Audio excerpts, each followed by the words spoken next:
ऐसा बहुत बार होता है कि people are facing a lot of anxiety, maybe अपनी जॉब के अंदर, मे बी उनके रिलेशनशिप में बहुत कॉन्फ्लिक्ट चल रहे हैं, घर में किसी से लड़ाई हो गई है, कोई ब्रेकअप हो गया किसी के साथ। सो वो एंग्जाइटी काफ़ी लोग अपने दिमाग में भर के रखते हैं and they are not able to find solution. वो अच्छी तरह से उसका सोल्यूशन नहीं निकाल पाते। Hello everyone, this is Hardik LTS। मैं एक नई सीरीज स्टार्ट करूँ अपने यूट्यूब में जिसका नाम है सोल्यूशन डिस्कशन सीरीज़। इसमें मैं क्या सोचा है कि I will be inviting various psychologist अलग अलग डोमेन के वन बाय वन। आज मेरे साथ एक साइकोलॉजिस्ट मैम ऑलरेडी आ रखी है, अभी उनको इंट्रोड्यूस कराऊंगा। इसमें क्या होगा, basically it will be a little discussion, मतलब मैम कुछ बताएंगी, फिर मैं अपने उस पर कुछ व्यूज़ दूंगा कि मेरा पर्सपेक्टिव क्या है, उनका पर्सपेक्टिव क्या है, ताकि हम बेहतर समझ सकें इसको डीप लेवल पे कि what is anxiety, what is stress. हम कभी कभार लाइफ में अटकते हैं, क्या एक्चुअली में मटके पड़े थॉट लेवल पे, या सिर्फ मतलब वो एक बेसिक रूट कॉज क्या उस प्रॉब्लम का। All right, and every Wednesday मेरी वीडियो आती है, हर वेडनेसडे अब डिफरेंट साइकोलॉजिस्ट मैं लाऊंगा एंड उनके साथ हम काइंड ऑफ एक डिस्कशन करेंगे। ऑल राइट, सो आज मेरे साथ मैम है Garima Patwari ma'am. She is a psychologist and मैं उनको इन्वाइट करता हूँ and then she will give her intro. Just to give you all a small introduction about myself, मैं गरिमा पटवारी हूँ। I am a counselling psychologist and मुझे over 7 years का experience है in dealing with various academic organizations as a counselor. MNCs के साथ भी मैंने बहुत काम किया and apart from all these things मैं बहुत सारे वर्कशॉप्स कंडक्ट कराती हूँ for faculties, for school students, for school teachers, CRPF personals, and a lot of different audience. So that's my area, and apart from all these, definitely I'm also a counseling psychologist and I provide counseling therapies, and that's my specialization. Thank you so much ma'am and thank you so much for coming. Ma'am basically मेरा motive भी ये था कि पिछले 1 साल से सिर्फ मैं वीडियोज़ बना रहा था, मैं अपना पर्सपेक्टिव जितना मैंने नॉलेज गैदर की है उस पर बता रहा था, बट मैंने सोचा कि क्यों ना 2 लोग इस बारे में बात करें, एंड दूसरा भी जिनकी वो डोमेन ही है, जैसे आपकी साइकोलॉजी डोमेन है, so you would be knowing more better than any other human इस फील्ड के बारे में। I hope so. या sure ma'am. Okay ma'am, so I have little few questions, मैं स्टार्ट करता हूँ, देन आप उसमें बताना कि what is your intake on that. So ma'am जैसे एंग्जाइटी की काफ़ी पीपल से, I am getting very anxious, so ma'am what do you think कि is it common and normal that people face a lot of anxiety now days? Like मतलब इतना common हो चुका है कि हर एक इंसान को एंग्शियस होना ही चाहिए, या इंसान होता है तो मतलब उसका क्या चलता है दिमाग में? A very good question. सबसे पहले हमें समझना है कि एंग्जाइटी, स्ट्रेस, जो आजकल हम ये 2 वर्ड्स हैं जिनको हम इतना फ्रीक्वेंटली यूज कर रहे हैं, हर कॉन्वर्जेशन में आजकल आ रहा है। एंड कोई अडल्ट हो आज, या कोई टीनेजर हो, या कोई somebody who's not a teenager, कोई छोटा बच्चा हो, वो भी आजकल बहुत ही फ्रीक्वेंटली इन वर्ड्स को बहुत ही कन्वीनियंटली यूज कर रहा है। Stress, anxiety, tension, worry. So what are these things? First let's understand कि ये 2 जो शब्द हैं, स्ट्रेस, एंग्जाइटी, ये 2 जो चीजें बनी है, जिनको डिफाइन किया गया है, ये डेफिनेटली हमारे सर्वाइवल के लिए बनी थी। अगर हम इनकी बात करें, ये क्यों एग्जिस्ट करती है? ये इसलिए एग्जिस्ट करती है ताकि हम सर्वाइव कर सके हमारी डे टू डे लाइफ में। एक सर्टेन वे में कोई भी प्रॉब्लम जो हमारे सामने है उसके बारे में सोच सके, सोल्यूशन ढूंढ सके और आगे बढ़ सके। बट हैविंग सेड दैट कि स्ट्रेस, एंग्जाइटी इंपॉर्टेंट है, कहाँ पे गड़बड़ हो जाती है, कहाँ पे प्रॉब्लम आ जाती है? जब ये अनकंट्रोलेबल हो जाए, इस लेवल तक पहुंच जाए कि आपकी डे टू डे की जो जिंदगी है, जो फंक्शनिंग है, जब हम एक नॉर्मल फंक्शनिंग या डे टू डे फंक्शनिंग की बात करते हैं, उसका मतलब होता है जिस तरीके से आप खाते थे, जिस तरीके से आपका एक स्लीपिंग पैटर्न है, जिस तरीके से आपकी एक सोशल लाइफ है, या जिस तरीके से आप नॉर्मली लाइफ में हर चीज को एंजॉय करते थे, वो कहीं ना कहीं इम्पैक्ट होने लगी है। या तो आप ज्यादा सोने लग गए हैं या कम सोने लग गए हैं, ज्यादा खाने लग गए हैं या कम खाने लग गए हैं, वेट पुट ऑन कर लिया है या बहुत रिड्यूस हो गया है, आपकी जो सोशल गैदरिंग या आपकी जो नॉर्मल सोशल लाइफ थी बहुत ज्यादा रिड्यूस हो गई है, आपका मन नहीं कर रहा है। जब इन बेसिक चीजों पे या नॉर्मल लाइफ के जो छोटे छोटे जॉयज होते हैं, आप जब इनको एक तरीके से एम्ब्रेस या एब्जॉर्ब करना डिफरेंट हो जाए, चेंज हो जाए और फर्क आने लग जाए, तब आप कह सकते हैं कि स्ट्रेस एंड एंजाइटी जो है वो किसी तरीके से आपको एक नेगेटिवली इम्पैक्ट कर रही है। जब ऑल तक ये राइट। एक प्रॉपर लेवल में है, जिसमें देखिए डेफिनेटली कोई ना कोई चीज होगी जिससे कोई ना कोई प्रेशर होगा जिससे आपकी बॉडी, जिसको आपकी बॉडी एक थ्रेट की तरह समझेगी और कुछ लेवल का स्ट्रेस होगा, उससे आगे और एंजाइटी होगी, वो डेफिनेटली होगा। वो वही या चीज आपको लाइफ में सरवाइव करने में हेल्प करती है। बट जब ये बहुत ही अनकंट्रोलेबल मेजर पे आ जाए कि जिस तरीके से मैंने बताया नॉर्मल फंक्शनिंग इम्पैक्ट होने लग जाए, तब ये चीज अ मैटर ऑफ कंसर्न है। फिर आपको इस पे वर्क करने की जरूरत है, and then there are lot of other options that how you can manage this. Okay, I think I really like your answer ma'am, क्योंकि स्ट्रेस, आई थिंक एंग्जाइटी जो है it's a part of life, जैसे आपने कहा, because it empower us sometimes. क्योंकि sometimes अगर हमें tension नहीं हो किसी चीज़ की, देन समटाइम्स हम उसको पुल ऑफ भी नहीं कर पाएंगे। There is a word, right? Eustress, which is kind of a positive stress. So that is very या important to have. Until and unless you will not have that, आप कैसे किसी चीज में, आप आज अगर एग्जाम है, अगर मैं एक कॉलेज स्टूडेंट एज ग्रुप की ही बात करूं, आज आपका एग्जाम है, अगर आपके अंदर आप इस पर्टिकुलर सिचुएशन को कि मेरा एग्जाम है, मुझे पढ़ना है, और इसका प्रेशर आप नहीं रियलाइज करेंगे, तो वो यूस्ट्रेस या नॉर्मल लेवल स्ट्रेस भी आपके अंदर क्रिएट नहीं होगा। तो मे बी इस प्रॉब्लम का सोल्यूशन आप उतने एफिशिएंटली नहीं ढूंढेंगे, राइट? या सो एक कंट्रोल्ड वे में स्ट्रेस और एंजाइटी होना is completely fine. That's how we will survive in this life, right? ये एवोल्यूशन या से पास हो रहा है, तो इसी तरीके से हम सर्वाइव करेंगे। Okay, all right. So ma'am, एक और चीज़ के इसी के जस्ट कॉन्टेक्स्ट में, कि जैसा we have seen a lot, काफ़ी लोगों ने अपनी फैमिलीज में भी देखा है कि जैसे घर में कभी हस्बैंड वाइफ में लड़ाई होती है, so what they do is, कई बार फैमिली में इतना प्रेशर होता है, इतनी स्ट्रेस होता है, वो अपने दिमाग में रखते हैं, मतलब they are not doing anything to relieve that stress, but what they do is वो अपने आसपास के, जैसे कोई अपनी, they discuss it with their sister, कोई अपने कज़न से, अपने भाई बहन से, या मतलब उनसे डिस्कस करेंगे, वो अपनी फिर अपने पॉइंट ऑफ व्यू देते हैं, तो एट द एंड वो स्ट्रेस लेवल बढ़ जाता है कभी कभार। सो उस टाइम पे वो हस्बैंड या वो वाइफ क्या करे, लाइक क्योंकि उनको first of all at the and in सब चीज़ों से जब ये चीज़ हावी होती है, तो we should visit counsellor, right? But उस टाइम पे दे आर नॉट, क्योंकि इंडिया में it is not kind of that, they are not having that awareness. So उस टाइम पे वो अपने लेवल पे डील करना चाहते हैं कि मैं, आई नो कि मैं कैसे डील कर लूँगी इसको। सो उस टाइम पे क्या उनको अपने आप ही डील करना चाहिए, क्योंकि वो जिनसे सॉल्यूशन मांगते हैं, हु नोज कि वो उस बारे में, उनकी सिचुएशन बेहतर जानते हैं, वो तो सिर्फ अपना पॉइंट ऑफ व्यू दे रहे हैं। सो उस टाइम पे उनको क्या करना चाहिए, मतलब अकेले सॉल्व करें या किसी एक इंसान की हेल्प करें, क्योंकि सबको लगता है कि दूसरे का पॉइंट ऑफ व्यू लेते हैं, एटलीस्ट मे भी कुछ अच्छा मिल जाए। Again a very good question. सबसे पहले हम समझते हैं कि एक, मैं आपको बहुत ही सिंपल बेसिक लॉजिक बताती हूँ। हमारे पास, सबके पास घर में फर्स्ट एड होता है, राइट? वो क्यों होता है? कि कभी कट लग जाए, कुछ जल जाए, कोई भी तरीके की चोट लग जाए, तो इमीडिएटली हमारे पास सारे रिसोर्सेज एक डब्बे में हो, मैं अपने आप को वो पट्टी कर लूँ और मैं ठीक, एटलीस्ट बेटर फील हो जाऊंगी जब तक मैं डॉक्टर के पास जाऊँ। तो वो आपको एक इमीडिएट रिलीफ देता है। So I always say this thing, जिस तरीके से आप फर्स्ट एड बॉक्स रखते हैं, उसी तरीके से आजकल बहुत इंपॉर्टेंट है एक साइकोलॉजिकल एड बॉक्स, एक आप इमेजिनरी साइकोलॉजिकल एड बॉक्स रखना। It is very very important.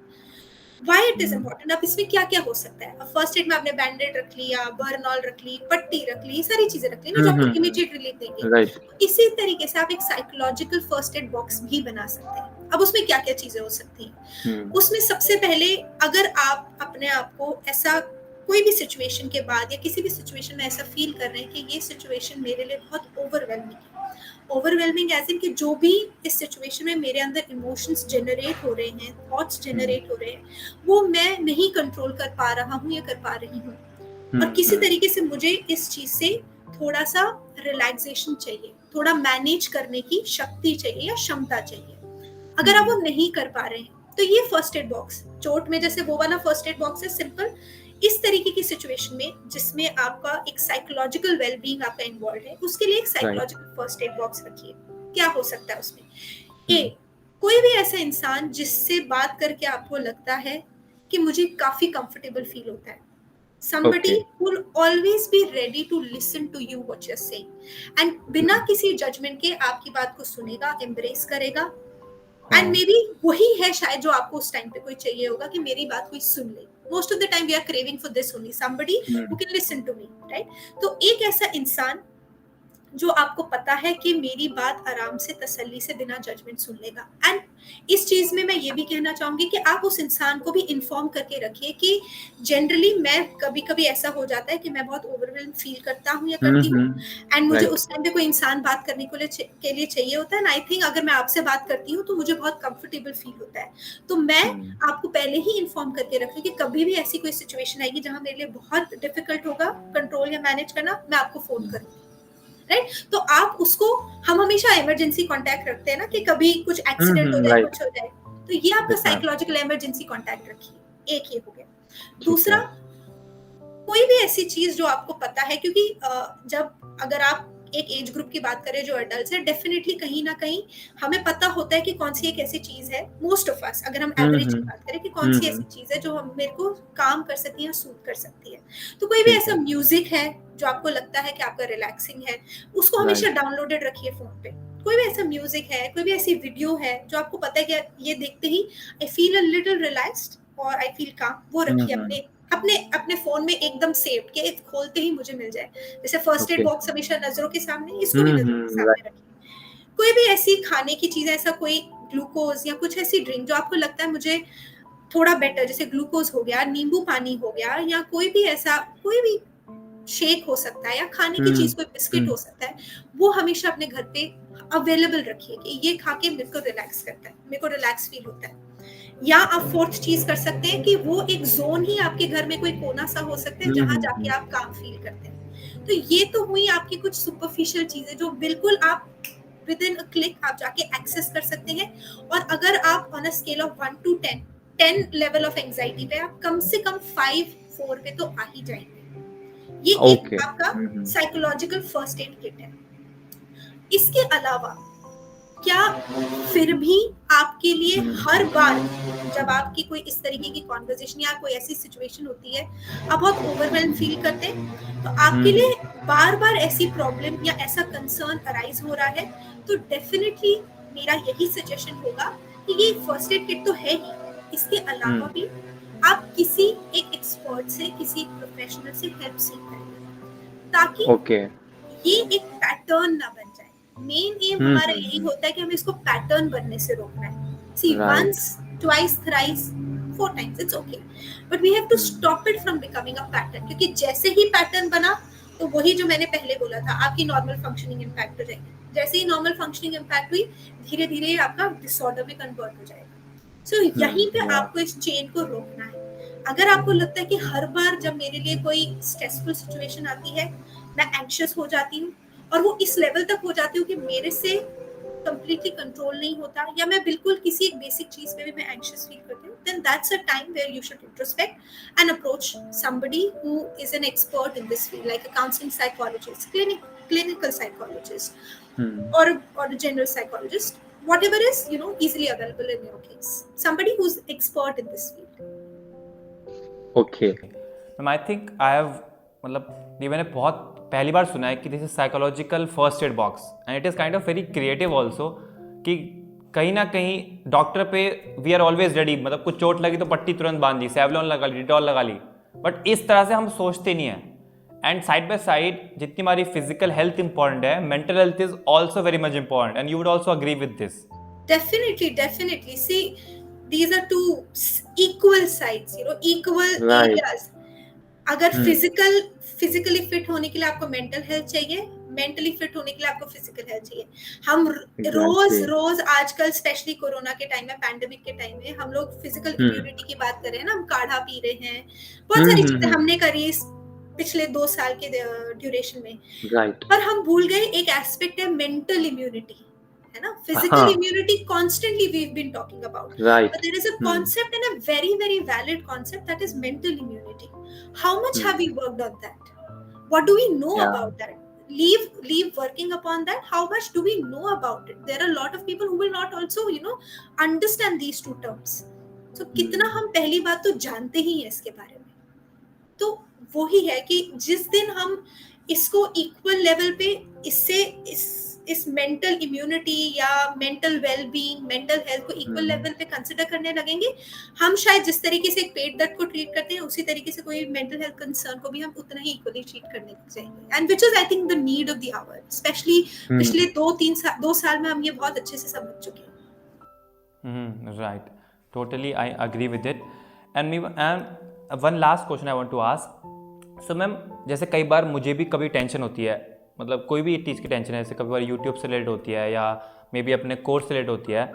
So what I do is like, क्योंकि आई एम मोटिवेशनल स्पीकर, सो मेरा तो एक रहता है कि I will always follow solution oriented approach. मतलब मुझे कहीं से भी सॉल्यूशन निकालना है, चाहे कैसे भी सॉल्यूशन आए, मतलब बाय हुक और by crook I will find solution. So ये जो इस टाइप का माइंडसेट है, do you think this can work? I agree कि साइकोलॉजिकल फर्स्ट एड राइट, कि अगर हमें कुछ है तो we can first look for any person जिसके साथ हम वेरी मच कंफर्टेबल हैं, ताकि हमें भी थोड़ा रिलीफ मिले, माइंड कुछ टाइम के लिए शांत हो, फिर शांत होने के बाद ही हम सोच पाएंगे, राइट? कभी कभार जैसे आपने कहा म्यूजिक सुन सकते हैं, बट सपोज एक ऐसी प्रॉब्लम है जिसपे, जैसे सपोज हम कोई एक ऐसे अपने बिजनेस में स्टक है, हम कोई स्टार्टअप की टेंशन है, अब मे बी घर बार की प्रॉब्लम तो वी कैन डिस्कस, हमारे बहुत सारे रिलेटिव्स हैं, कुछ ना कुछ वो भी शांति कर देंगे, बट एक ऐसी बिजनेस की टेंशन है, कोई करियर की टेंशन है जिसको हम डिस्कस करेंगे, सोचेंगे यार ये तो उल्टा मुझ पे चिल्लाएगा, यार ये मेरे पे हंसेगा. सो अब उस टाइम पे हमें टेंशन भी हो रही है. सो उस टाइम पे आपको लगता है कि ऐसा माइंडसेट सॉल्यूशन ओरिएंटेड क्या हेल्प करेगा उस टाइम पे? डेफिनेटली हार्दिक, सोल्यूशन ओरिएंटेड फोकस होना या अप्रोच होने में कुछ गलती नहीं है, बट अगेन कितना रैशनल है मेरा सोल्यूशन फोकस्ड अप्रोच, क्या वो रैशनल है भी कि नहीं, या वो अराइज हो रहा है क्योंकि मैं स्ट्रेस फील कर रहा हूँ या एंशियस फील कर रहा हूँ, और बस किसी तरीके से ये मेरा एक पैटर्न है कि मुझे हर चीज का सोल्यूशन चाहिए, है ना, कितना रैशनल है. So always a good option to see कि जो भी मैं सोच रहा हूँ या जो भी मैं सोच रही हूँ उसकी इवैल्यूएशन करना, क्या ये एक फैक्ट है या ये एक ओपिनियन है ना. अगर ये फैक्ट है, अगर ये एक फैक्ट है, डेफिनेटली उसके अराउंड कोई ना कोई ऑप्शन वर्क करने का होगा. अब अगर ये एक ओपिनियन है, ओपिनियन तो किसी का किसी भी तरीके से डिफरेंट हो सकता है, it's not going to be same, right? But if it's a fact, yes, then there is a scope to find a solution to work around it, and you should work around it, right? But अगर एक opinion है, कोई आपका let's say अगर आप कोई assignment कर रहे हैं, फॉर एग्जांपल एक वेरी वेरी बेसिक मैं एक एग्जांपल दे रही हूँ, कोई कॉलेज स्टूडेंट कोई असाइनमेंट कर रहा है एंड उसके टीम मेंबर्स साथ में है, एंड टीम मेंबर्स में से एक बोलता है कि ये ना दिखने में ये जो असाइनमेंट है ना, I am really not liking it, right? And आप क्योंकि उस टीम के लीडर हैं, लेट्स से फॉर एग्जांपल, आप इंस्टेंटली वरिड हो जाते कि ये दिखने में अच्छा नहीं लग रहा, अब हमें नंबर कम मिलेंगे, एंड ये एक स्ट्रेस हो गया, और उसकी वजह से कि अब मैं इसके साथ डील कैसे करूं, स्ट्रेस की वजह से आपको अब एंजाइटी हो गई, राइट? सो सबसे पहली चीज है कि आपको इवैल्यूएट करना है कि जो फीडबैक मुझे मिल रहा है क्या वो एक फैक्ट है या एक उसका ओपिनियन है. आप कैसे चेक कर सकते हैं फैक्ट? आप कैसे चेक कर सकते हैं? आपकी टीम में और लोग हैं, आप उनसे बात करिए, आप खुद एक एनालिसिस करिए, आप कोई एक्सपर्ट है उससे पूछ लीजिए. अगर आपको लगता है सेम रिस्पॉन्स, सेम फीडबैक आ रहा है, तो डेफिनेटली कहीं ना कहीं किसी हद तक एक फैक्ट है, you should work upon it. आप बैठिए, डिस्कस करिए कि हम इसको और कैसे सुंदर बनाएं, क्योंकि वही कंसर्न था ना.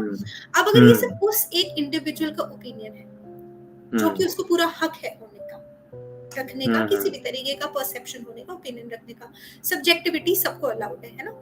तो अब अगर ये ओपिनियन है, then you have to see कि या ये क्या वैसा ओपिनियन है जिसपे मुझे अपना टाइम बहुत ही इन्वेस्ट करना है, मुझे कोई फ्रूटफुल रिजल्ट मिलेगा, क्या मुझे सिर्फ यही रिजल्ट मिल रहा है कि मैं इस ओपिनियन के बारे में सोच के इसको एक थ्रेट समझ रही हूँ जिस वजह से मुझे स्ट्रेस हो रहा है और उस वजह से मुझे एंजाइटी हो रही है ना.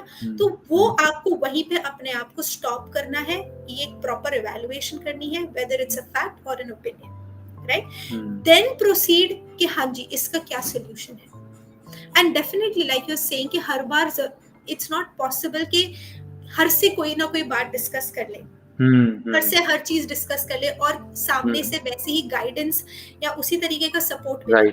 इसीलिए Hardik, I am saying that when you see that this is a pattern, see once or twice अगर इस तरीके की सिचुएशन आती है, it's okay, आप eventually कोई ना कोई सोल्यूशन ढूंढ ही लेंगे और उस समस्या से बाहर निकल ही जाएंगे. थोड़ा ठीक है। टाइम लग सकता है, इट्स ओके। बट अगर आप ये देख रहे हैं कि हर बार मुझे ये कांस्टेंट प्रेशर हो रहा है, कांस्टेंट टेंशन हो रही है और मेरी ओवरऑल हेल्थ इस पे इम्पैक्ट हो रही है, then I think it's very very it would be very very sensible and very very smart to get in touch with an expert, okay. है ना।